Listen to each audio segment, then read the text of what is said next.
It's time to feel the rage. Welcome to Film Rage, where we talk movies in theaters, streaming, and classic films as well. Directors and actors beware, as you cannot hide from the rage. My name is Bryce, and I'm part of the Film Rage crew, which also includes Jim. Hey there, Jim. Hey, Bryce. Hey. And also we have the Murman. Yo. That's it. That's all I got.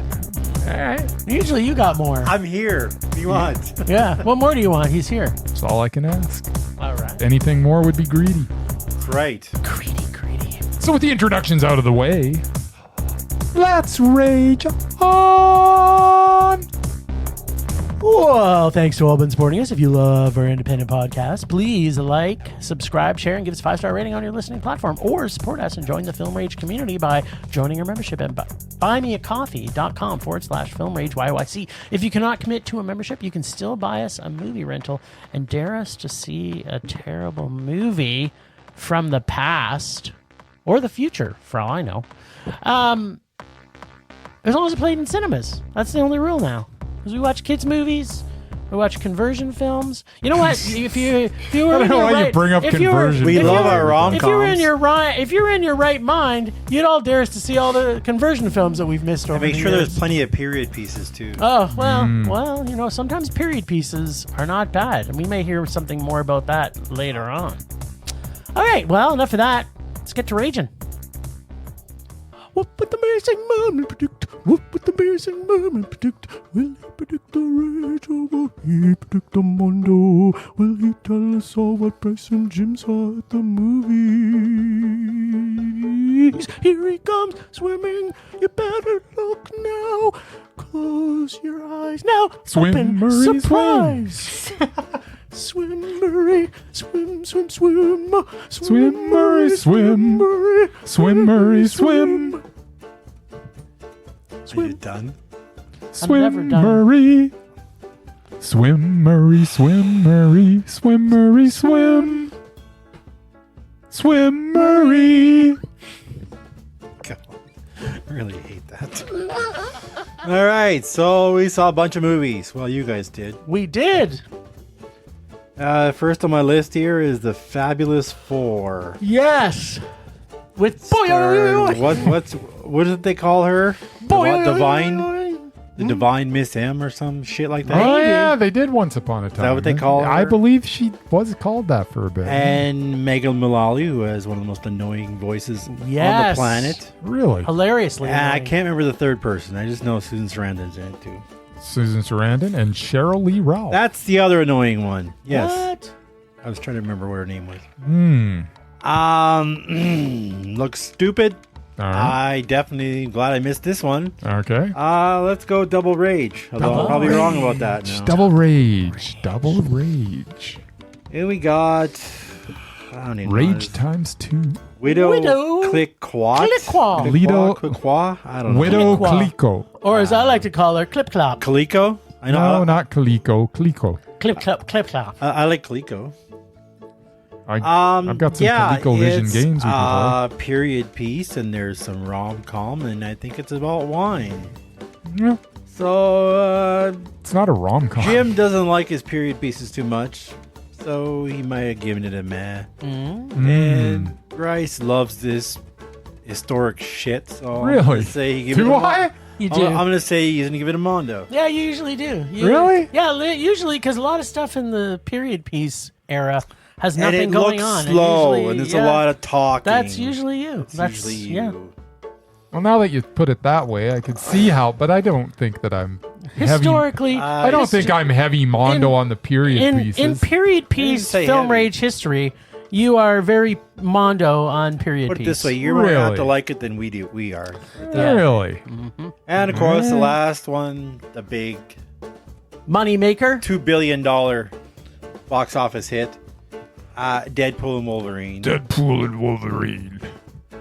Which I'm pretty damn sure that I'm gonna get this wrong, but Okay. I'm going to give you guys the benefit of the doubt. Okay. I jump to conclusions. All right. Since I saw this with Jim, and I remember having a really good time, and I remember him laughing. Okay. I'm hoping he Yes. got to Amanda. Okay. And you, I pretty much guarantee you hated it. Okay. But I'm hoping maybe there was enough, just Right. enough, Right?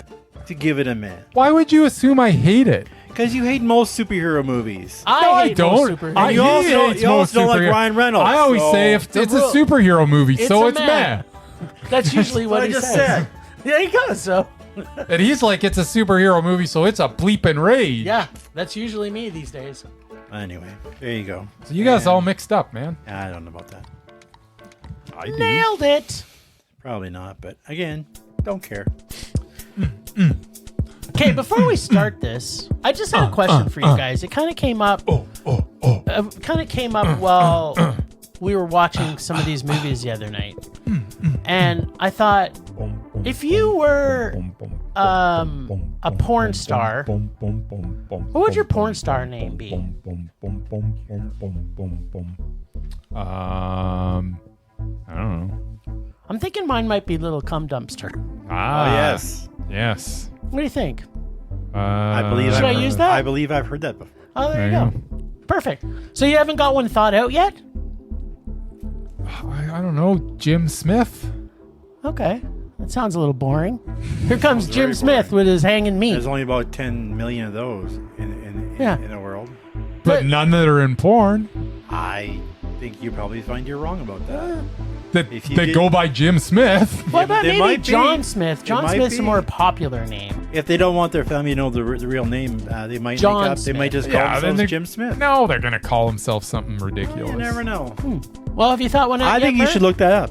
No, I haven't. Oh, okay. I don't care. Well, I just thought Little Cum Dumpster would be This has what to do with this next movie? It has something to do with what I said. We're not going to go into why I said it or who I said it about. It just kind of reminded me about this movie. This movie. Needless All to right, say, then. Murray, we missed you on Monday night. We had a Yeah. significant amount of fun Yeah, I'm sure. because I think we were alone in both. Oh no, there was one other guy. person Shocker. with Clip Clop with us. Yes, one guy watched Clicquot, and we had a private screening of The Fabulous Four. Which Bryce is going to tell us about right now. What's there to say about The Fabulous Four? Tell your little cum dumpster all about it. I think we need to lose that now. Fabulous Four is the latest effort from Susan Sarandon, Bette Midler, Megan Mullally, Cheryl Lee Ralph. Whew. This is it's a movie that has a lot of elements of like Three's Company. It's very sitcom-ish. Except for Megan Mullally says a lot of dirty things, which helps it out a little bit. It's really, really quite awful. There's no chemistry between anybody except Megan Mullally and Cheryl Lee Ralph. And I don't even remember what their names were in the movie. But they had some chemistry, and this movie manages to miss the only thing it had going for it, because while they had those two with a lot of exchanges at the beginning of the movie, as you move through the movie, there's less and less going on between them.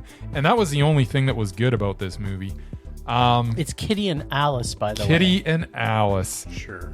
So as you go into get further into the movie, you start seeing Megan Mullally look more and more bored in every scene. Like, you literally can see her just bored on screen, which is weird because she's one of the executive producers. So you'd think she'd be Putting a little showing effort up. into it. Well, she's But- getting 2 paychecks. What does she care? But she's just standing there in some scenes, just with the plainest face. Just Maybe she was drunk in those scenes. She was doing Maybe. a lot of drinking. was Maybe doing a that was lot her of I'm drinking. drunk face.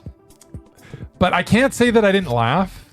In the first 15 minutes, there was probably 4 or 5, like, not like big laughs, like, for Yeah. me. And then it just kept on getting worse and worse and worse. And we started having these Three's Company situations where, she doesn't know that this guy is involved with this, with her best friend, and she's falling for him, but he's leading her on, but he doesn't know he's leading her on, and it's just like it was all so stupid. And how could he not know he was leading? And he was totally into it. Like it seemed, I'm watching from the outside. He was into her. Oh yeah, he wanted to bang Susan Sarandon for sure. Big time. Yeah. But just ridiculous premise after ridiculous premise. All I remember about this movie really is that Megan Mullally and Shirley Ralph were okay together, and Michael Bolton was hilarious because he just stand there like a mannequin. And I've never seen him perform live, but this is what he's like a modern day Perry Como. He's there's just nothing, no facial expression. I've got a nickname for him, which I'll bring up in a minute. So his scene was hilarious. You know what? There's like 4 or 5 things that made me laugh so hard that I'm like, did I hate this movie?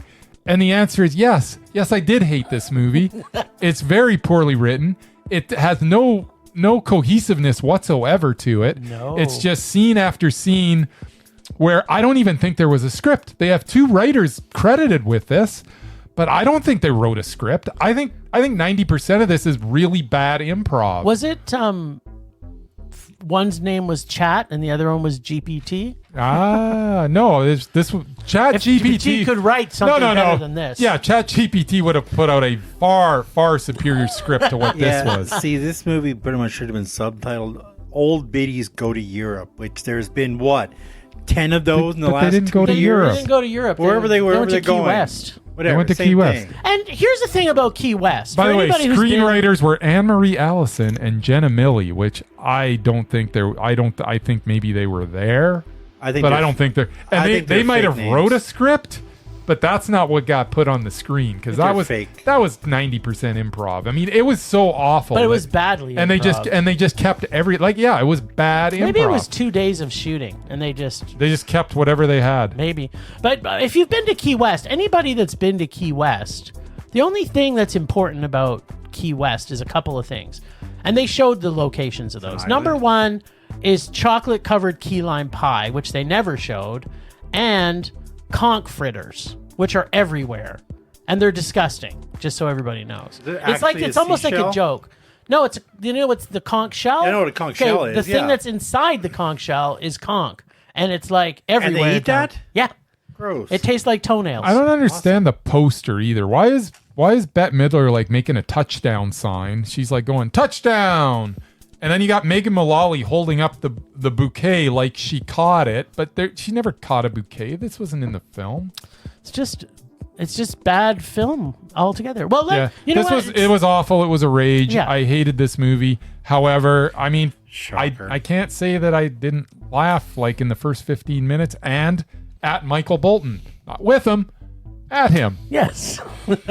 So I just want to remind everybody about this because they're the Fabulous Four, and they're supposed to be best friends from their 20s. They're all different ages. Susan Sarandon is born in 1946. Mm-hmm. Bette Midler's been born in 1945. Okay, so 1 year older. Yeah. Megan Mullally was born in 1958. So they could have been her babysitter. Yep. Maybe. Shirley Ralph is born in 1956. Yep. So there's no planet on Earth. Like, why did they not find there's other people that act that are of a similar age. Like any of those women from all those old biddies. To be honest, it would have been nice if they would have replaced both the Brady Susan Sarandon one and or Bette the Midler. Wine Club. Yeah. Let's make them all born in 56 instead of having these other two that just were terrible. I'm sorry, Susan Sarandon, you were not good. And Bette Midler, you're Bette Midler. Sadly, she hasn't been very good for a long time. So, just to get this out of the way also. Yes. Bryce. What? It's not boing. For me, this whole movie was I never said boing once in my review. What are you talking about? You didn't. You said it about 8 times before the review. Well, I mean, when you're talking Bette Midler, how can you not go boing? Yeah. That would be opinion of you. When the thing is, Murray, that when we would get so upset watching this movie, to get us to laugh at each other, because again, we're the only two in the cinema, one of us would shout out, boing. But What does get a boy in this is robot Michael Bolton. Oh, man. That was the most hilarious scene. It was so He's good. ever- and I had to show Murray today because he's not aware of the Michael Bolton Valentine special on Netflix. I wasn't aware which is funny. probably one of the funniest things Netflix has ever put out. Really? I haven't seen it either. Oh my God, you've got to see it now because you want to see a whole other side to Michael Bolton. All right. If this only had Megan Mullally and Sheryl Lee Ralph for an hour and a half, this would have been a masterclass in awesomeness. They were good together. With Megan's motherfucking hilarity. In every single scene that she says something, what comes out of her mouth is gold. Sheryl Lee is sheer fantasticness is what I'm going to call it. Mm-hmm. No matter what Yeah. Murray thinks of them. That's all I want to say. But no, this, as Bryce has already alluded to, had a Three's Company style plot that you can only explain as the most idiotic and convenient story for a set number of characters that seem to always show up just in case someone was getting lost on set or something. I'm not sure how that happened. But what made it worse is how absolutely annoying, not funny at all, and repulsive Bette Midler is in this. Through the entire movie, she is one of the most repulsive things that's ever been on screen. And this movie, if you don't believe me, watch this movie. The story is slapped together with no real thought and has two friends, get this, Murray, two friends who haven't spoken to each other in 58 years. Because one stole another's boyfriend. They reunite, apparently, for some reason. This was completely horrible, except for Megan and Sheryl Lee. This was a complete rage. I've got a bunch of unpacking. There's a scene on this boat where they're parasailing. Oh, God, I forget. Yeah, I forget about these things. Yeah. I got to start taking notes. Bette Midler and her whole character, that's Yeah. another thing that annoyed me.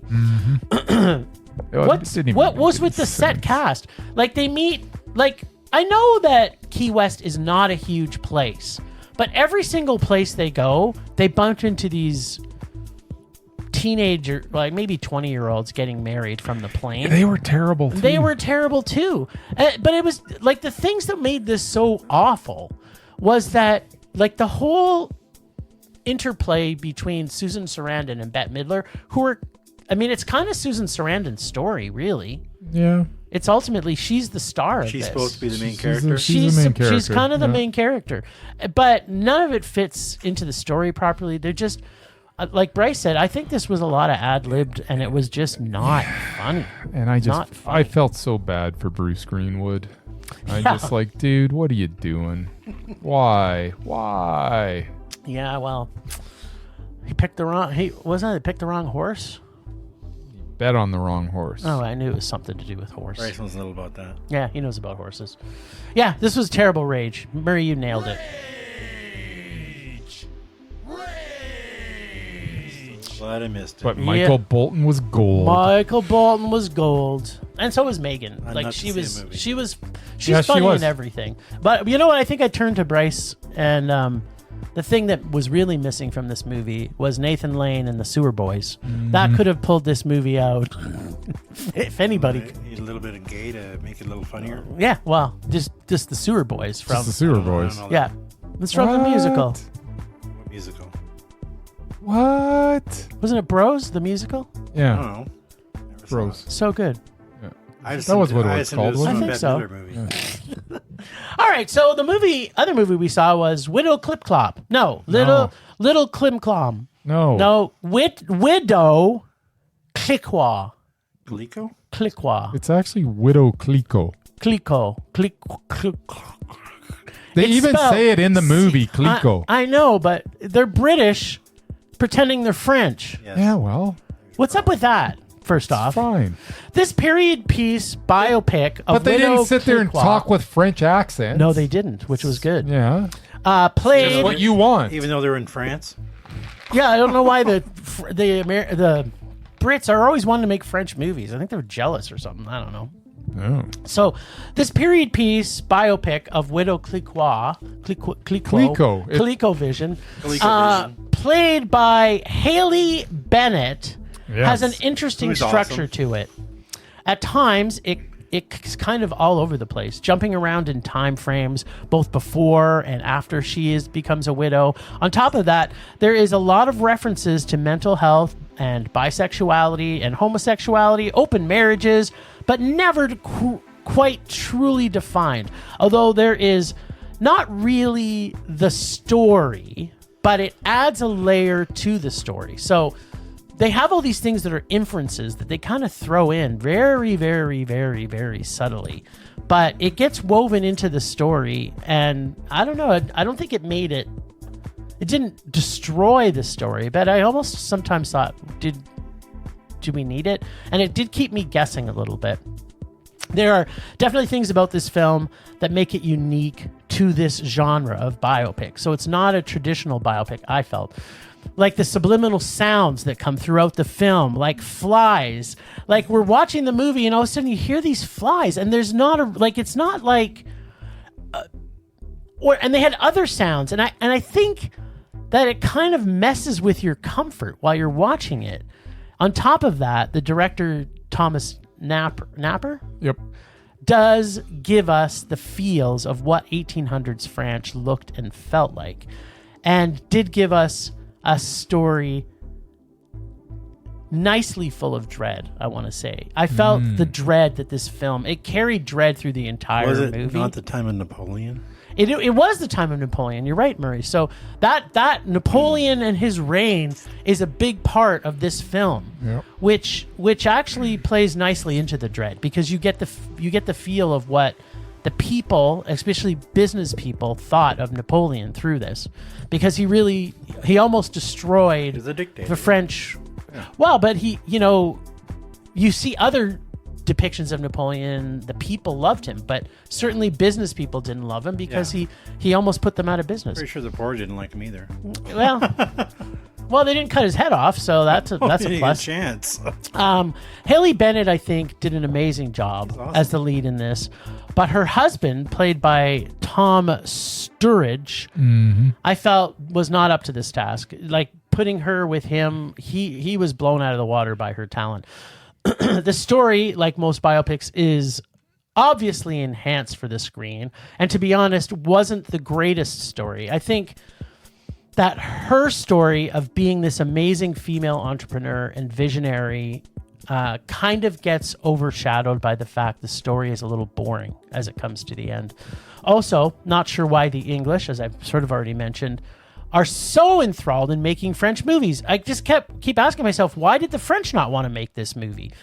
How about that? Let's try for the future to make a French movie about important French people of the past. Starring French people, made by French people.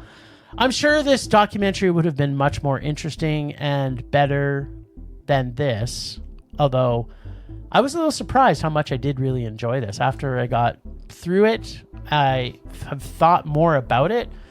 I kind of liked it. It was a meh. There was enough dread and there was enough uniqueness about the film. There is, and that's what saves it a little bit. But it's so odd that this movie got made just because it's really not that interesting. Yeah. There's not a whole lot, like, you look at this life and you're like, why are we making a movie about this? I know. And they tell you at the end. At the same time, I think it was made as well as it possibly could be made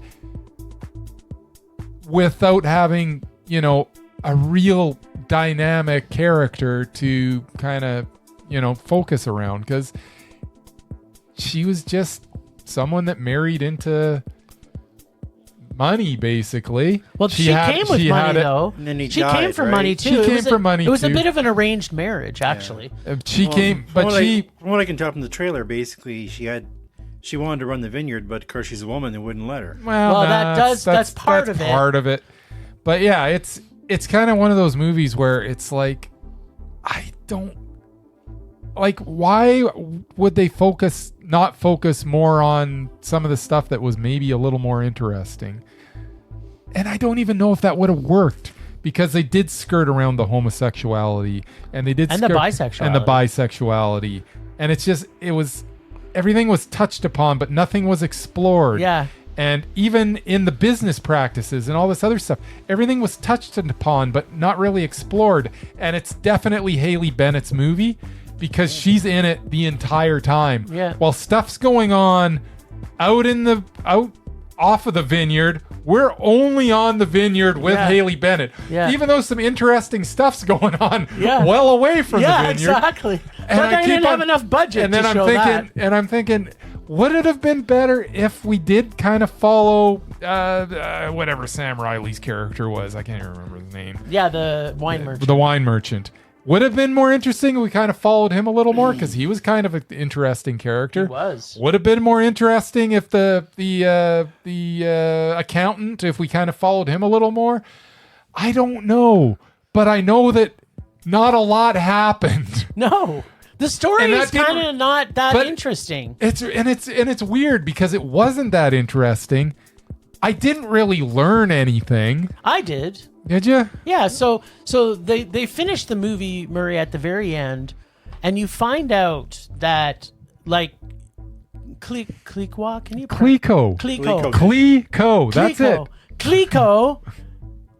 Klimklop. Yes. Is still one of the most powerful vineyards in the world, and it's because of her. Sure. So But- if she hadn't have done what she did, yeah. Be then around, that wine, and not only that she took her husband's visions, because they made him look like he had schizophrenia. It's either And he schizophrenia committed or suicide dementia or yeah. something. Yeah. And she took that and made this wine that is so good, it's internationally known, and changed all of the Champagne region, because up until that point they were using different grapes, and she changed them to the Pinot Noir, which, if you know anything about Champagne, which I happen to know, I know nothing Pinot about Noir champagne. is the grape of most sparkling wines, because of the complexity of the grape itself. So those are the type of things that, but it's like a snapshot at the end of the movie. It's kind of like, oh yeah, by the way, here's what happened because it was of just this. in the end credits, where before the credits ran, they just actually told a threw real it up. story? They threw it up Yeah. on the screen, and it's like, okay, Like they do. Yep. Yeah, but it's funny because it does deceive you a bit. To Murray's point, it's not really a love story. oh thought I no, was There a is rom-com. love. no, there is love in not it. at all. There was Yeah. a young guy who was like, Yeah, Yeah, with He's- greasy hair. with he's- greasy hair leaning over his face all the time. I just wanted to slap it out of his. Nah, but, well, and Maybe then because he was so there was stinky. the That wine was the merchant dude flies. too. That, again, there was- I watched 2 minutes of the trailer, so that's what it seemed like to me. Well, you know what? You nailed it. It was a man. yeah, it was.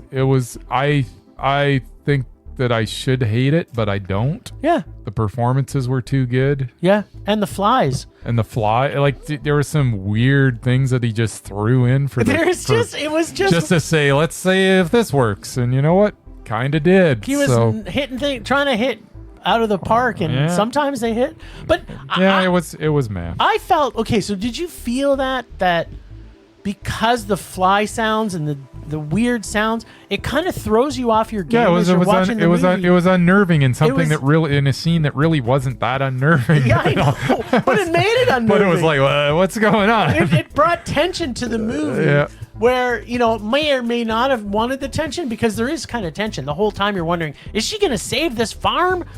Yeah, And then they could have had, Oklahoma, where the sun comes, It waving was down the plain. very strange. It's a movie. strange movie, but you know what? It's that's what strange made- enough that we liked it. Well, and that's what made it Maz, because Yeah. it was just different. Had a bit of difference to it. All right. Clicquot. Clicquot. ColecoVision. ColecoVision. Sounds like I missed it. ColecoVision. Oh, no, wait, I didn't. What I did, You you did. guys were going to see these two movies. You went and saw I went Deadpool to see a certain movie a second and time. Wolverine with a another friend. a fourth time. Only second. Oh, okay. Because I'm still looking for the collector cup with the topper and still haven't found it. I don't know what that means. Maybe we'll get it on. It's this, except Monday. it has a little Wolverine on top. Oh. Yeah. But they sold out the first night we were there. Or what you and I might call the Wolverine butt plug. That too. Hey, you're just lucky I didn't bring my floating Deadpool head. Yeah. I don't know what that means. I left that at home. Did you get that one too? You got the floating head and the other head? I might go back for that one, but What? because I discovered who actually voices that character. Yes. My other favorite people. Yes. Anyway, yeah, Deadpool versus Wolverine was the big movie. Came Wasn't out it this and weekend. Wolverine? versus and I don't know, whatever. They were both in it. They grabbed each other's bums. Basic story of it. Deadpool tries to become an Avenger, gets turned down, and decides to just sell cars for a living. You know, packs away his costume, and then of course the Time Variance Authority comes knocking, which anybody who's actually watched that Loki series knows who they are. Basically, they control the timelines and shit. So yeah, he's offered a place in the Marvel Cinematic Universe in the, I don't know what they call it, the Prime Earth, whatever it is, the one where the Avengers exist. But he has to kill his own world to do it. So he decides instead to recruit a Wolverine. Problem is, Wolverine's dead. From that universe. From that universe. So he has to go find another one. And he finds a lot of interesting ones, including one which is actually life-size from the comics. Yeah, the smaller Because Wolverine's like 5 feet to 4 feet tall. He's a Yeah. little guy. That was funny. Anyway, so basically he recruits Wolverine to save his universe from extinction. And hilarity ensues. This is what I've written about the movie. That's all I've written. Because I could talk for an hour about awesome this movie is.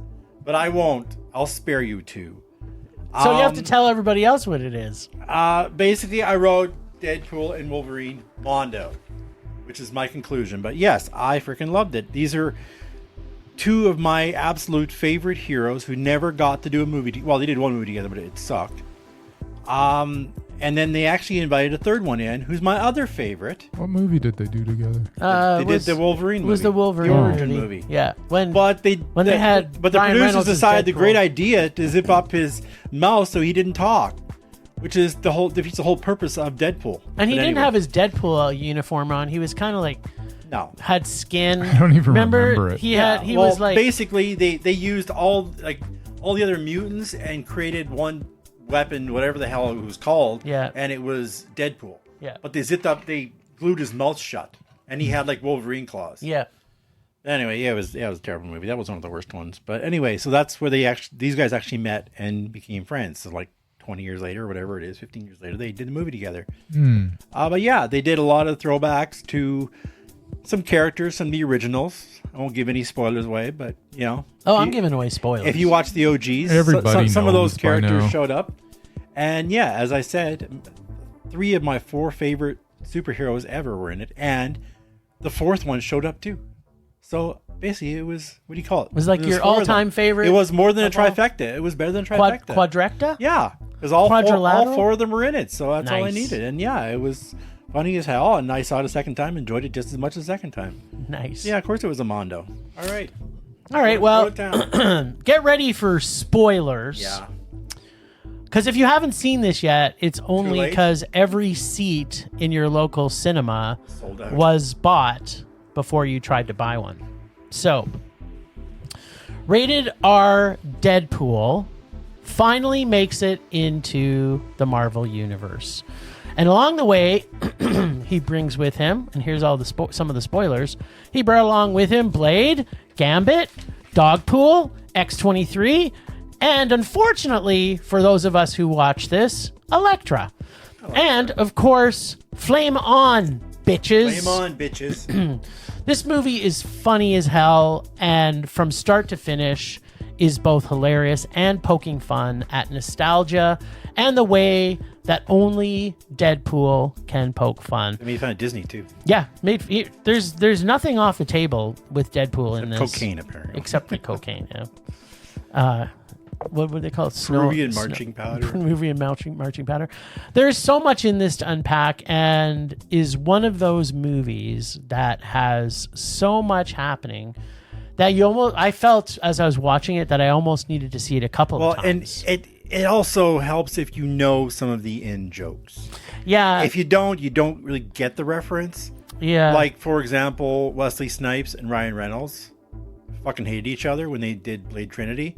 So the fact that he actually got him back for this was like a miracle. Yeah. Like just shit like that. Like everybody who was in the movie was cast for a very specific reason. Yeah, he's made other movies and when with you them. know the reasons, then it becomes more apparent and funnier. Yeah, there's a lot of Easter eggs in this. Totally, yeah. In anticipation of this, though, I rewatched the first two Deadpool, and I found I actually enjoyed Deadpool 2 even more than the first time I watched it. And thank God they brought back X-Force, but in particular, they brought back Peter. Peter! Sugar Bear! Sugar Bear. Although I wish Domino also came back because she actually was my favorite part of Deadpool 2. What's his name? Cable was alright too. Yeah, but Cable's Cable. Like, what are you talking about? He's Thanos. Thanos. This film gives me hope that, again, for Marvel, just please continue to bring back R-rated versions of Marvel like this. And, of course, the best superhero movie ever made, which is Logan. I freaking love this movie. I had so much fun with you watching it, Mur. It was Mondo for me, too. Good. I got some unpacking. I think there is a couple problems. Maybe Bryce will pick them up. I'm sure he will. Let's see what you got to say. Mr. Superheroes movies are meh. Well, I mean, there was a lot going on in this. A lot. Like, I thought there were a lot of characters in that Kevin Costner piece of crap. But the thing is with this one is you're familiar with most of them, so it's fine. I don't know. It just kind of has no business being as entertaining as it was because he's struggling right now. If you just look at it as a movie and you want to critique it, it shouldn't work at all because there's too much going on. There's too many characters. There's too much ridiculousness that if you pulled it out of the movie, it wouldn't have mattered. You put it in the movie, well, it was entertaining.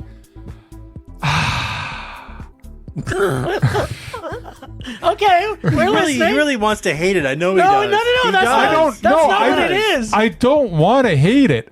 I just know that this movie is not as good as the tremendous time I had watching it. And I can't deny that there was so much laughing. It was so much fun. Yeah. That even though it does have some stuff that is not really conducive to making a good movie, Yes. I had such a good time that I can't say anything but Deadpool and Wolverine was Mondo. Yeah. Wow. It's such a fun, like... It was so much fun. It's funny how you say that, because there is things in this that you kind of go, okay... Do we need that? Do we need that? But the thing is that you know it'd be funny, but I didn't think it would be that serious. Yeah, I mean, there's a lot of serious shit they in always it. pumps a little But bit of it heart just- into it the kinda into surprised me a little. Deadpool movies. Yeah. I thought it was gonna be just wall to wall. like, well, don't you there remember? was- Don't you remember his death scene at the end of Deadpool 2? Yeah. Where, yeah, but that was funny. no, well, it was also serious because he does die. Wasn't that serious? But you know, so to your point, you know, in contrast to this film, right? When we talked about the Marvels, okay, so here's a perfectly good comparison. The Marvels. No, it's a really good comparison. Is it? Because in the Marvels, Okay. one of our biggest complaints Yes. about the Marvels Yes. was that you have to kind of know the whole universe. It's like they True. sucked you in Well, to That's want the problem with everything Marvel No, now. no, Is it's but- all linked together now. right, but that's what I'm saying. That was the big problem we had with the Marvels. The Marvels hinged on you knowing Yeah. everything about But- the Marvels going And in. making This sure you one, watch you could go in cold. No, I'm telling you, Murray. You could go into Murray. yes. You could go into this cold, not know a thing about any of these characters, and you're still going to fall in love with a lot of them, yeah. and you're going to enjoy yourself, and you're going to miss a lot of stuff. I'm not Yeah, oh, saying yeah, that no, you we won't. absolutely are. Not saying that you won't. No. But at the end of the day, you are going to be very entertained, Yes. whether you know a goddamn thing about Deadpool and Wolverine. No, those two characters everyone knows about. The thing I'm referring to is the time variance authority. if you've never had Disney in your life, never watched that show, no idea what the hell it even is. But there's so much entertaining stuff that it doesn't matter. You'd be confused, like, who the hell are these people? No, what but do they do? but they kind of explain that. They kinda do. They do explain it. They say, explain it enough that you can follow But it. they pulled it from the a TV Marvels. show. There's stuff in that where if you didn't know, you're like, huh? Oh no, because Yeah. a couple of the Captain Marvels are actual TV series, and they were never on the big screen. 100%. And that If it was just about her, it'd be different. That's what makes this one so good, is because, like we've said, it helps that you know everything Marvel, because true, Deadpool is poking fun at everything Marvel, and But even he's also poking fun at a bunch of other he's stuff. poking fun at Poking fun at pop culture. He's poking fun at Kevin Feige. Yeah. Feige, He's he like- even made fun of the fact that the timeline stuff is been done, and Is it's to just death. done badly. Well, and that's pretty much like Ant-Man and everything else is all about the timeline shit. And Marvel's been doing that for the last 5 years. The best thing about this movie, I think, was Wesley Snipes sums it up. There is no other fucking Blade. That's right. Like, when he said that in the movie, I mean, there's surprises in this. Like, we're not going to give away all the spoilers, but there's some spoilers in here that, There like, is especially people... some good stuff in there if you're Canadian. Yeah, of course. I mean, yeah, talks about Saskatoon. That's my favorite one where the guy says, it's like, Wolverine's the only good thing to ever come out of Canada. And he throws his sword at him, like, you get your country, my country's name out of your mouth. Then he pulls the sword out. That was awesome. This movie is so much fun. Like, it is. And it's funny. I'm surprised you because we saw Boy Kills World. Yes. And I think Boy Kills World had a similar feel and think to it, but because I mean, it had the same level of over-the-top violence. It had the same level of humor within it. I just think this one was just put together so much better. No, it was better. executed Yeah. way way better. better. Yeah. I mean, seeing Ryan Reynolds and Hugh Jackman Huge Jackman together was just there's so much fun. Undeniable chemistry there. Yeah. Yeah. It's like kind And of Dogpool, Dogpool was England's tremendous. ugliest dog. She must have sought him out for this role. Yeah. Well, you know what, Murray? You didn't predict it, but you know what? We get. I am glad to be wrong. All right.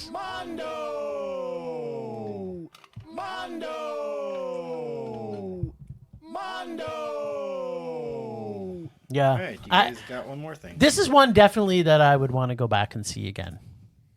Like, I will always see it again. yeah, I would go I'll see it probably again. see it a couple more times because I don't see anything else the next few weeks I even want to see. Yeah, we're still going to watch them. I'll go back just to get another collector cup. Totally. Murray's house. I'm on a search now. I'm gonna find it. It's a smaller cup and it's got the thing on top. The Deadpool butt plug. No, the Wolverine butt Because plug. I need something to keep my Thor company on the hood. And then I need something to stick in dashboard of my my car. butt when I come over to your house. There you go. All right. All right, so we don't normally do this, but there was a special Eventive screening because in our city, and I don't know if is Eventive, was it just in? No, it was throughout. Was it Canada or the U.S. or the world or It was the world. the universe? The Eventive is worldwide. So that the screening that we watched was going live at the same time everywhere, I believe so. There was two that day. or they so. geo blocked that.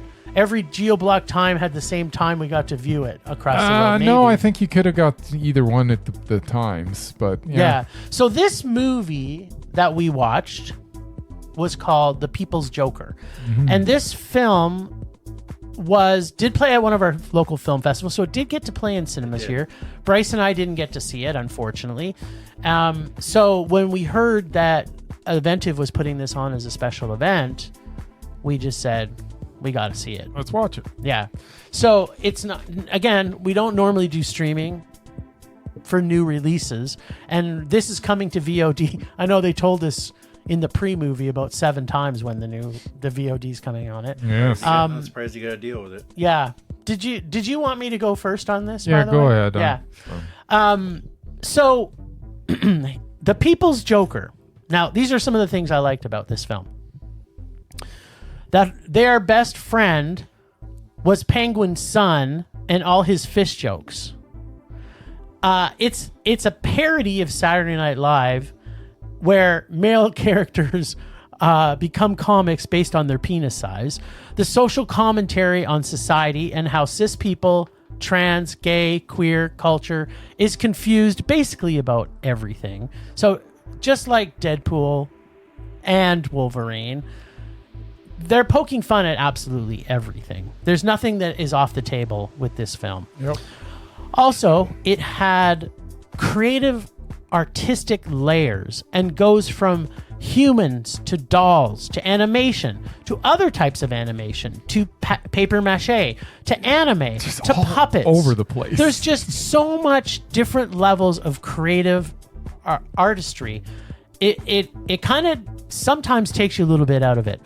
The jokes they tell, for example, and I listed a few of them out because I couldn't stop laughing. This one in particular made me laugh so hard that they called Treblinka their girlfriend's vagina, which is funny because it's inches away from her gas chamber. and then they had to talk about the fact, is that insensitive? But it was how they told it. Balls are always funny, and says lines like, funny, like Bill Cosby before the, and Louis C.K. before, the stuff. Or like Woody Allen before all the daughter stuff. It was just like their act was just hilarious. And it kind of did, and they kind of referenced it to, it's kind of like Andy Kaufman in the absurdity of their humor. Mm-hmm.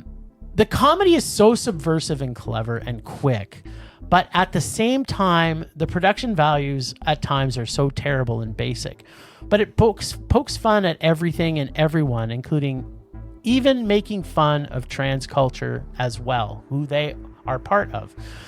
Just the right amount of fucked up and insight where half the time I didn't know what was happening or where it was going. So I did love a lot about this film, but too much downtime between the hilarity. And although it's super creative and super fucked up, I didn't feel it was a fully cohesive story. I really respect and I laughed a ton at this, but it was only a meh for me. I don't know how you felt. Interesting. Yeah. This is one of the more original works that I've seen in a long time. Yeah, I would agree. I would say that it was... how do you describe it? As you say, it is genius in its unevenness because and it's really it's all over the place, and you're either going to go along for the ride or you're not. You're either going to be extremely it's not a movie for everyone. No, absolutely not. But it should be. It should be a movie for everyone, and I wish that everyone that watched this could recognize the humor in it. And I'm not sure that everybody. I know everybody. Yeah, will. No one's gonna. No, if you've got a certain way of looking at things, you're not gonna be okay with anything. Just that to goes give on. it some context, this movie screened at the end of Cuff, might have been last year, and it was a secret screening, so nobody knew what they were getting when they sat down. So at the end of the festival, they always give you something you didn't know was going to come up. This was it. And we had probably close to a dozen people walk out in the middle of it. Other people loved it.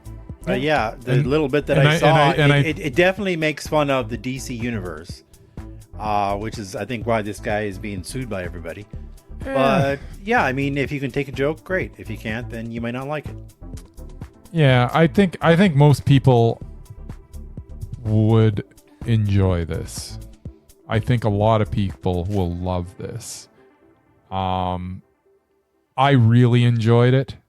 The humor is really funny. It is when it's funny. When it's funny, it's really funny.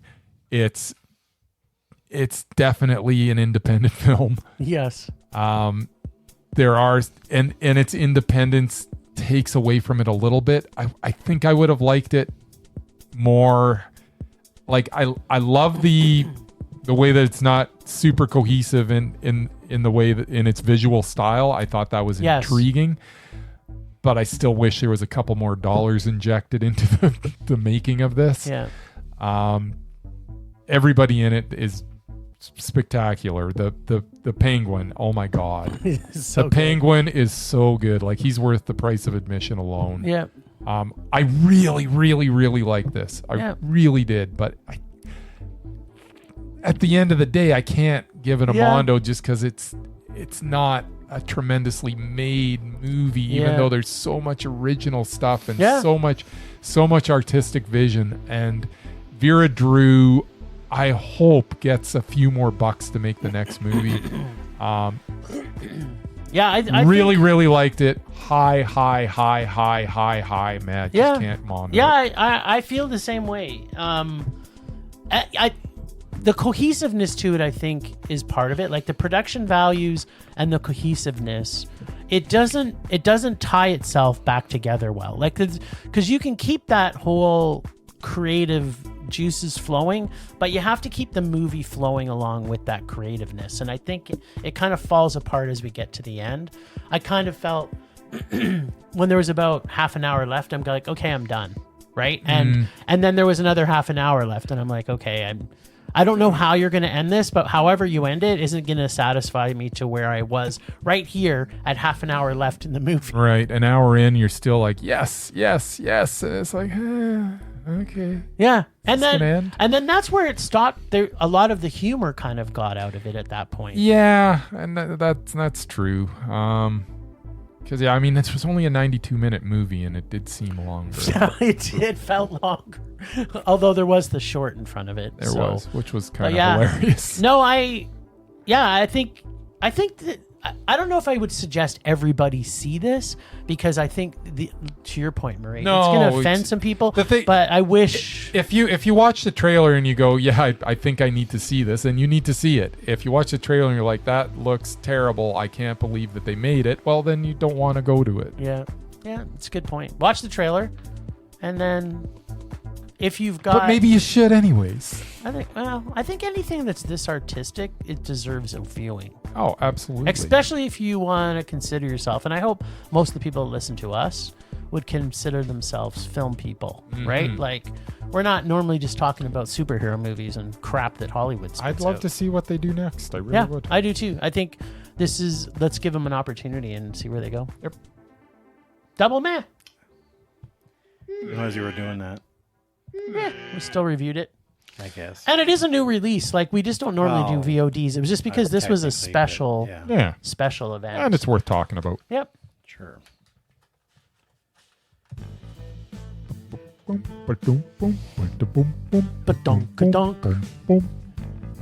All right, what you got?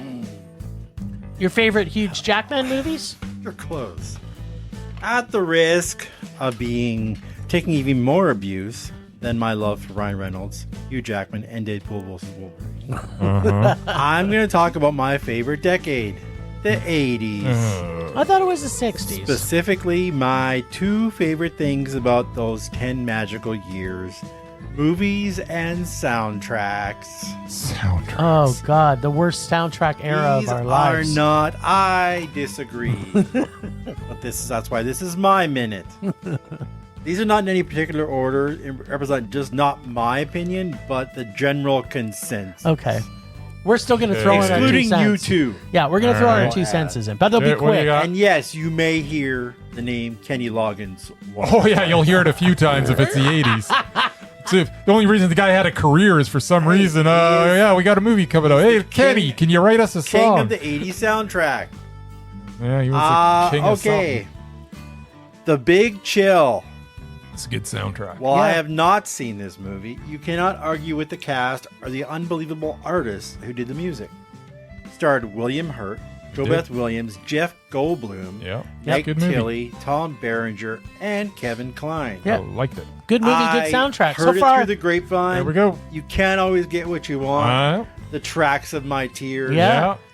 Good Lovin'. Yep. My Girl. Oh, it's all good, man. Bad Moon Rising. It's all good. The list goes on. Every song. So far, you're batting 1,000. Hey, it's 1,000, right? Yep. He's batting 1,000. Batting 1,000. All right. All right. Here we go. He's gonna. I have a feeling he's gonna talk about Top Gun. I may. Oh God. Flashdance. Oh, Yes, what a feeling. It was a movie about a stripper slash welder. And a rom-com at that. Oh, Still, the Irene Cara that's theme song won an terrible. Oscar for Best What a Song. feeling. It featured Maniac, Manhunt, I Love Rock and Roll, and 2 songs by She's a Laura maniac, Branigan, including Gloria. Gloria was on it? Gloria. I didn't even know Just a that. good I really soundtrack. want your number. Gloria, Just you I heard wait. about the hideous Gloria that you've been living under. Okay, so that's the bad version. Then we have Footloose. I told you it was coming. So you're gonna serenade me the whole time, aren't you? Kenny Loggins was the king That is an of awful 80s song. movie soundtracks, starting with this one. It was so Forgetting bad. for a minute that this film Wasn't starred s- the awesome Yeah. Kevin Bacon. Uh-huh. Had a great story based on a real town crazy enough to outlaw dancing. That was so...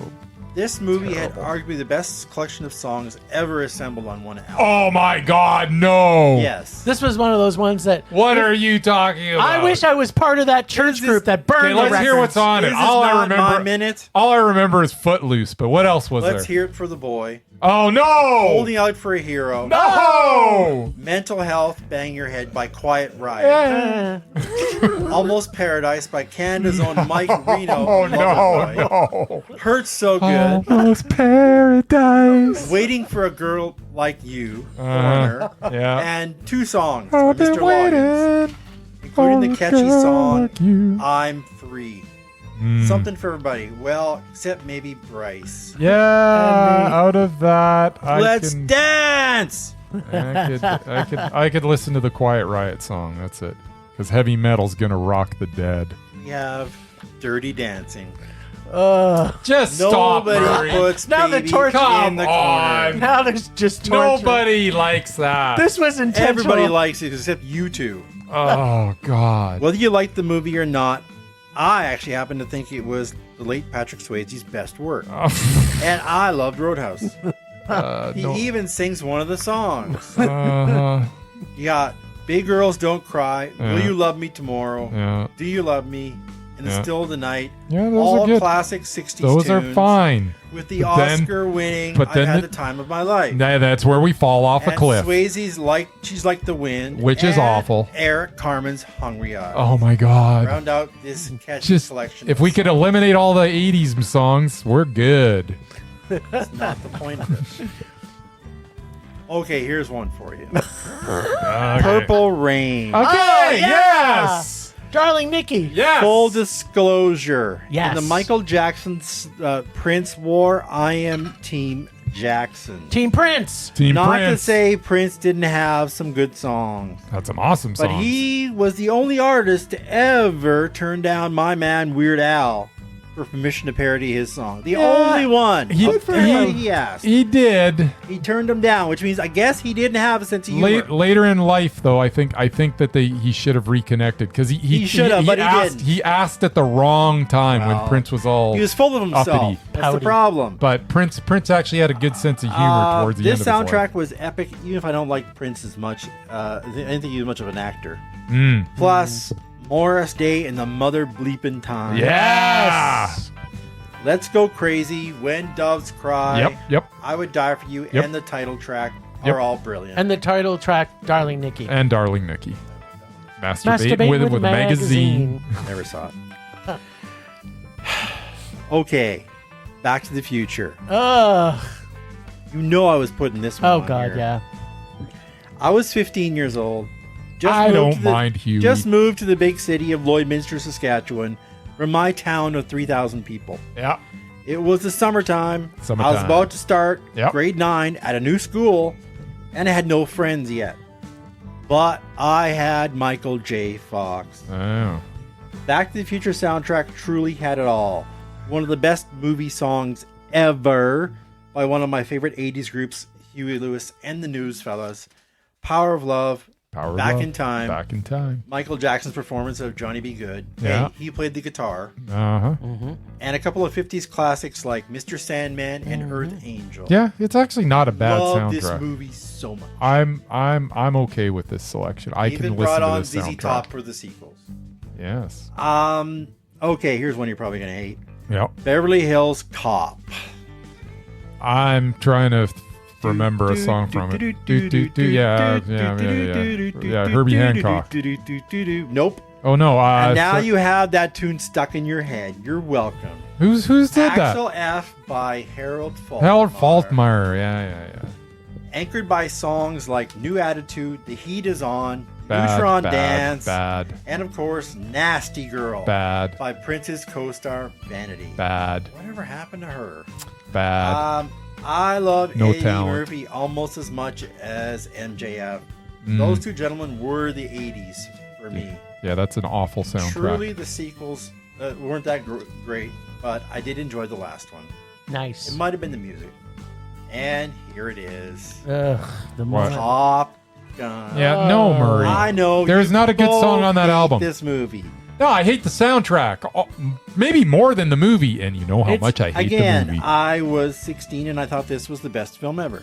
I still love it. Okay, You but the can't songs on it deny are the terrible. high-flying hits of this soundtrack that made it the most popular soundtrack of 1986 Okay, and one of the best-selling of all time. it's terrible. So it's just your two opinions. Danger Zone, Awful. Take My Breath Away, Awful. by Berlin, that won the Oscar. Awful. Heaven in Your Eyes, Oh again, God, Mike Reno. terrible. Yeah, what is with Mike Reno? Harold Faltermeyer's theme song, Yeah, terrible. the homoerotic Playing with the Boys, Yeah, Yes. it's just terrible. Sitting on the Dock of the Bay, Yeah, that's Great okay. Balls of Fire, yeah, that's fine. and of course the cheesy You've Lost That Love and Feeling. Oh, yeah, I God. could do without that. I love every minute of this damn movie. Nice. Finally, Yeah. a special shout out to all of the soundtracks from the collection of John Hughes. Okay. Pretty Yeah. in Pink, Some of 16 it's okay. Candles, Ferris Bueller, Breakfast Club, I can get on board with a Vacation, little OMD. Planes, Trains, and Automobiles, Great Outdoors, Uncle Of Buck, course, that's their Home worst Alone. song, but The sheer number of songs I love from those films is far too long to mention. all right. Thank you, then don't. Mr. Hughes. Perfect. John Hughes had the ability to find He found great music for every new movie. talent. That's what he did. Funny, Yeah. Simple Minds. Their biggest hit and the only song that people know that they did. It's like Yeah. the only song Yep. they didn't write. Yeah, Yep, pretty exactly. I They didn't know. even want to do it. They're I like, know. really? Do we have to? And the I'm record company sure said, they're yeah, still you have to. cashing Get in the room. paychecks Yeah, from singing and it, though. Simple Minds is one of my favorite bands of all time. They've got some great There you music. go. You know, you can't get Sons and Fascination anywhere anymore. Really? Yeah. Thank God I There, have the CD. your torture is over. Temperature rising. Vision blurring. Rage taking over.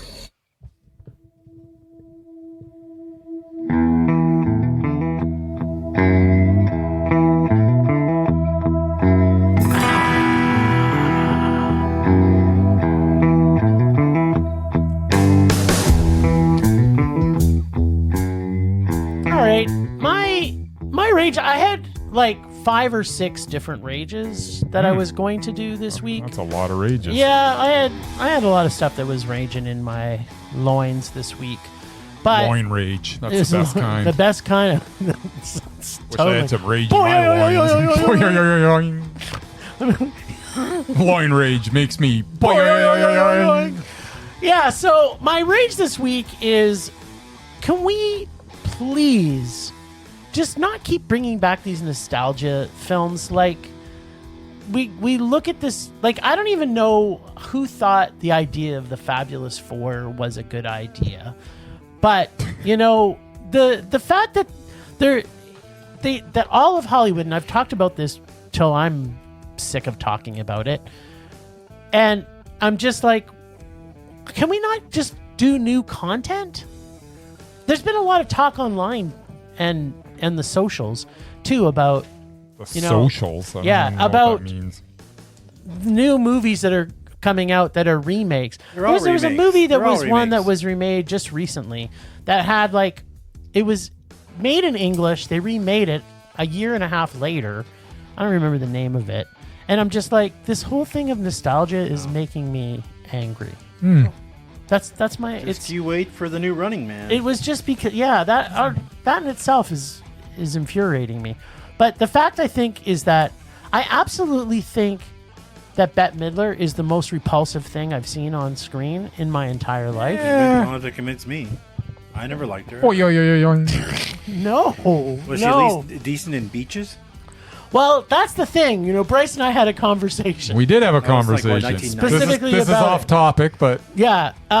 So I am going to, at one point, go back and watch Beaches. and I have already watched Ruthless People. Oh. Oh, yeah, I forgot about that one. All right. Well, next week we're Which- going to add the lists in there. Wasn't she in that Sarah Jessica Parker thing, too? Probably. Probably. Hocus Pocus Focus, whatever it is? Yeah, she was Aren't they in now it. doing another one? They did do They another did do Oh, one. they're doing It the was- third one, too. Oh, Well, there the you go. second one was unwatchable. Yeah, but she's in that, too, right? Yeah. Yeah, there you go. And she was repulsive in that also. So, yeah. Anyway, that's my rage. Yeah, no original ideas left. Yeah, and Hollywood nostalgia. Something about Bette Midler. I don't know. I wasn't listening. anti-point. Yeah, okay.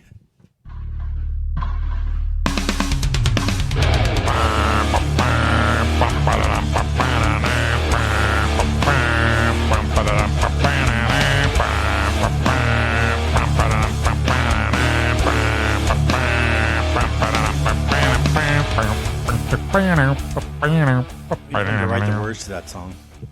It's pretty good. Coming, I'm sure. All right, so my rage this week is life is a mystery.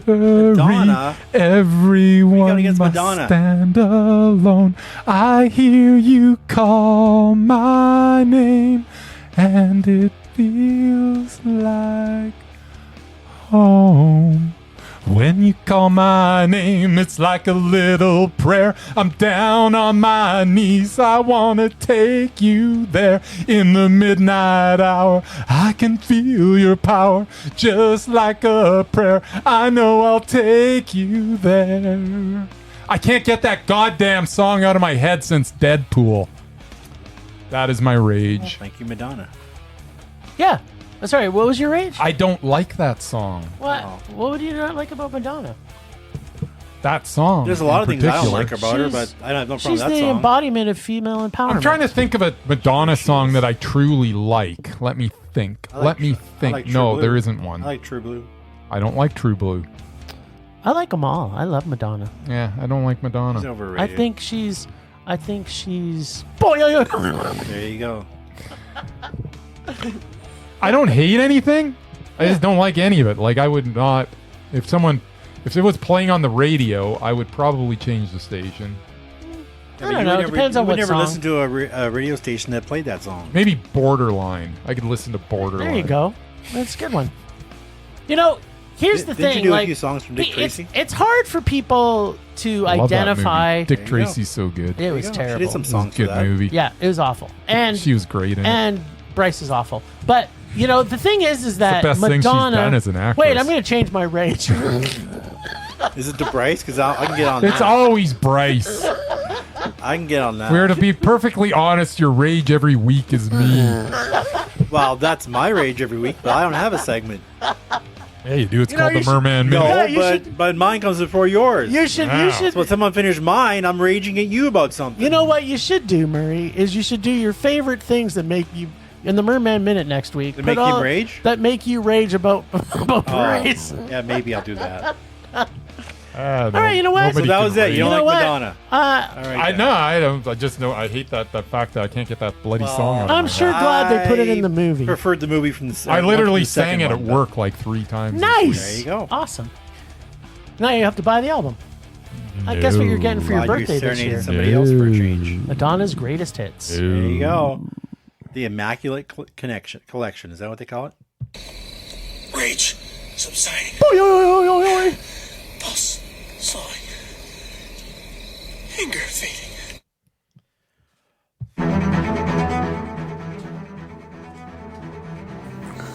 Last week on Rage or Dare.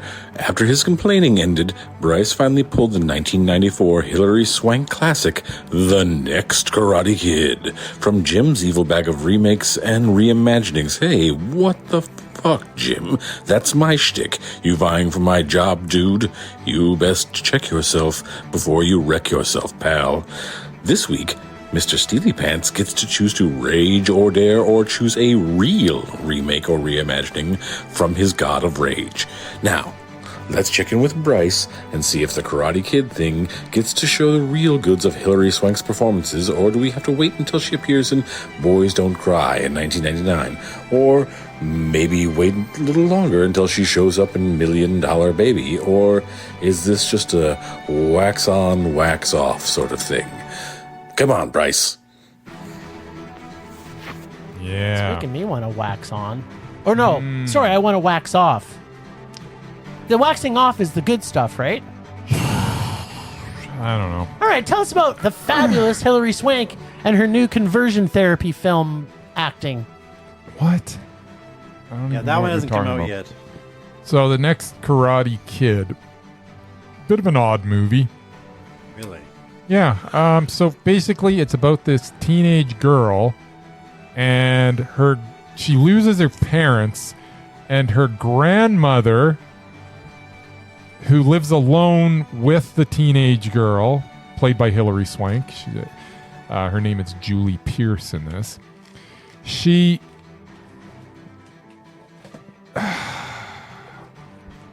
lives alone with her in this giant mansion, which is kind of Sounds odd. awesome. Well, but of course, she's a sullen teenager, and and her grandmother doesn't know how to deal with her. Okay, because she's out trying to nurse a hawk back to health. What? Yeah. What Okay. does this have to do with anything? Exactly. So then the grandmother decides to go away on a vacation and stay at Pat Morita's house. For What is sex? what is his name in this? Is it for sex? Miyagi. It's Right. always Miyagi. Is it for sex? So she goes and stays at Miyagi's house. No, but that's not the arrangement, because Miyagi is going to come to her house and stay with her teenage daughter. An adult male Yeah. is going to go stay with her teenage daughter? Right. And the first thing he does is walk in on her when she's changing. So it's like, what is going on? What? In what world do you invite this guy, Mr. Miyagi. Mr. Miyagi. You invite Mr. Miyagi to stay with? Sorry, it's not her teenage granddaughter. She's the grandmother. Oh, it's even worse. Maybe. Yeah. So it's like, what? So anyways, at her school, there's this weird, I guess it's a kind of a junior cadet thing. I don't know what it is. It's run by Michael Ironside as Colonel Dugan. And basically, he just beats the living hell out of these high school students to no ramifications. I'm not sure what his job, like he's at the high school. He has influence with whatever goes on at the high school. And he also somehow has influence with the police department, because in his teaching of these guys, they end up like breaking laws. They light a guy's car on fire, and there's no ramifications for that, because he just tells the police officers, "Don't worry, it's all good." And they go, "Oh, okay." Makes sense. It makes no sense. So anyways, back to Hillary. Oh, by the way, Walton Goggins, in one of his first roles, is in What? this. Yeah, he's Charlie. And Charlie has about 3 lines. Probably the best thing in the movie. Young Walton Goggins, because you go, hey, isn't that Walton Goggins? Yeah, Sure it is. enough, it is. Pretty good. I enjoyed that part. But everything else is just really, really bad. Hillary Swank as Julie Pierce apparently learned karate when she was younger with her father. Huh? No, who's now dead. And her father got taught by her grandfather, who was buddies with Miyagi, and that's why this situation occurred. That's Now, why her grandma's her stoic. grandmother, Miyagi. she's like, yeah, come stay with my teenage daughter and teach teach her some stuff. So he does the whole wax on, wax off thing with her. Now here's he the whacks. thing. Wait, he whacks off. He whacks off with her, Okay. and he takes her to. Nice. He takes her to a monk's, like, they go to like this weird monastery where these monks are hanging out, right? Is there more waxing off? So now she's in this monastery with a bunch of older gentlemen. There's so much waxing off. There's a lot of waxing. So she's there, and at the end of the whole thing, all these guys have been there for like, probably because they're all old. They've all been there for at least like 40 years. They've never left this monastery, right? They've never seen a girl. Probably not. So anyway, This doesn't sound safe at all. no, she's in a lot of sketchy situations, let's say. That was a thing movie she about knows- karate. Just good Yeah. thing she knows So karate. anyways, so at this monastery, Miyagi's teaching her more karate to get her freshened up because, she hasn't done the karate in a while. Why, we're not sure, because it's not like the other Karate Kids where they're like in karate class and it's for, Yeah. to go into competition. Isn't it? She's just learning it, for Protect herself from a bunch of dirty old men. well, that's part of it. Dirty old men, and she is actually being hassled by Groomed? this dude at the high school who's a follower of Michael Ironside's character, Colonel Dugan, but that's not the interesting part of this movie. That's all boring. What? The interesting part is that they go to this monastery, Yeah. and in the couple weeks that she's there, by the way, she's there because she got suspended. Oh. Yeah. Wait, is Uma Thurman there too? No, Uma Thurman's not there. So they teach her some karate. He teaches her some karate, right? And at the end of this 2 weeks, she makes such an impression on these monks that it's her birthday, right? So they make her a cake and bring it out, and they make a wish, and she blows out the candles, and she goes, "My wish is that you guys will come and stay with me for a while because you showed me such hospitality." Wow, so they've never wow. left this place ever. This And they're going to monastery. go, and guess what? They do. They go to her place, like 4 of them, and hang out. So now it's her and 4 monks and Mr. Miyagi all in his house together. So there's 5 Now old there's men 5 and a 13-year-old And a girl. 30, I don't yeah. think she's 13. I think she's like Changing 14. in her I think bedroom. she's like I 15. think she's like 20. Well, yeah, no, she's like 15 in this. She's in high school. She's in like high school. She must be in like grade 11, maybe. So far, nothing about this This- sounds. this description So- is longer than the movie. So, anyways, at the end, she learned some stuff because she had to jump off a rock and do a karate kick and then land on another rock, and that was the whole deal of at this monk being at this monastery. right, Is there's these 2 rocks and she had to do this weird this karate kick and land it, and apparently that.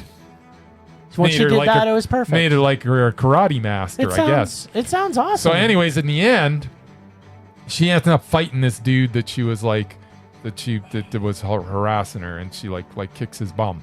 But then Michael Ironside, he calls on Walton Goggins as Charlie, and he says, "Charlie, go kick her ass." And Charlie's like, "No." I want to date her ass. He's like, "Why? I know this is wrong," and it was. So it was a happy ending. So then Miyagi. So with all the Then waxing Miyagi- off, there was a happy ending. Is what Then I heard. Miyagi kicks Colonel Dugan's ass. Michael Ironside cries like a little bitch, and then This then sounds the awesome. movie ends. This was this Mondo? No, this was an awful movie. It didn't even make sense. Like, I'm describing it. This is how it happened, and this isn't a movie. How is this a movie? This was terrible, and everybody in it was awful. And Michael Ironside should be ashamed of himself if he's on our mesmerized list. It's a crying shame because he did is a lot of frickin' movies. awful in this. I need him not to be on. He's not mesmerizing. He is awful. Well, that's unfortunate for him, based on our rules. Yeah, whatever. Our rules that you change every week. And then I go blah blah blah blah blah, and then you go yeah, and then And it's then- like For those of all you who silly. want to know the actual then- plot of the movie, that was the Mr. plot. Miyagi is back and he takes a new pupil under his wing, a troubled adolescent girl. That's it. End of story. That's not what it was. That's exactly what it It was. was- It sounds like there was way too much dirty old man around a young Yeah, girl. well, It was inappropriate to say the least. Yeah. And it got a 4.5 out of 10. All right. Well, Well, you know what? it got a 7% What- on the tomato meter. What I want There to you tell go. you is yeah. that you can look forward to that and so much more from my bag of rage, because that was the best. That was the one I thought you might have got you to a Mondo. Oh, The rest of them are not even going to be close to that it one. was awful. So I will be watching, because again, Bryce didn't do his job. What's the worst that could happen? 2. Yep. What is that? What's the worst that could happen? I believe Two? the first one is Nick Cage, and the second one is just really bad. Okay. Got I don't Ray. think I've ever heard of this. You will. Well, I will be watching What's the Worst That Can Happen 2 from the year 2000. And I'm pretty sure it's on Tubi. I hope so.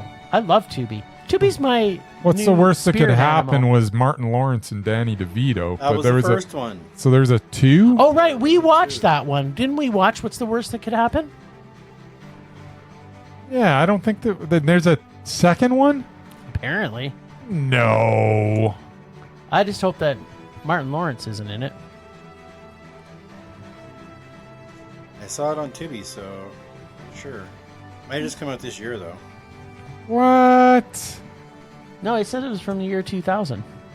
In the was the year first one? 2000. I don't see a what's the worst that could happen to. I don't think this exists. I think you saw the question mark and thought it was a 2. No, I'm pretty sure It's from the year 2000. Is it from the year 2000? That's what It he's was- got on here. What's the worst that could happen is from the year 2001, so I'm ultra confused right now. it was. I don't think this movie I thought exists. there was a 2. I think it was a question mark, Murray. I think you thought a question mark was a 2. Well, I will be watching something from the year 2000-ish I think it's with 2001. possibly the worst thing that Well, could have happen. have you watched this one? I've seen what's the worst that could Oh, happen. I mean, as part of the podcast. No, Well, there you go. Then. we There have we not. go. There You know go what? then. I'm kind of looking forward to it. It Sounds probably good. is the No, first it's got one. Martin Lawrence, so you know it's going to be That's why I good. wrote it down there, because it has Martin Lawrence in it. But it also has John Leguizamo. Huh, he's gold. John And Leguizamo Bernie is Mac. cool. And Bernie Mac, this is a winner. What are you talking about? Winner. All right. It's got Larry Miller in it. Everybody like and Richard Schiff. I'm looking forward. William Fichtner. I'm looking forward to this. Sure. This is going to be the best thing I've ever seen. Anna Gasteir's in it. Nora Dunn's in it. A couple more Saturday Night Live alumni are in it. Sounds We're not working anymore. fantastic. Well, thanks, Ragers, for listening. Thanks to the extended Film Rage family, who you can find in our show notes. Thanks to Casey, our god of rage, from the nerdy photographer, for the voice of Rage all day. Find us on social media everywhere at Film Rage YYC. Check out everything Film Rage at filmrageyyc.com, including our merch site for Redbubble and TeePublic. We also want to make this a raging blast for all listeners, so please comment, like, and subscribe, and send us emails to filmragecalgary@gmail.com. Dares to see terrible movies to fuel our rage. But no matter what you do, please, please, please, pretty please, please, please, I'll make us a rage. That's it for this week. Boing on. Rage on.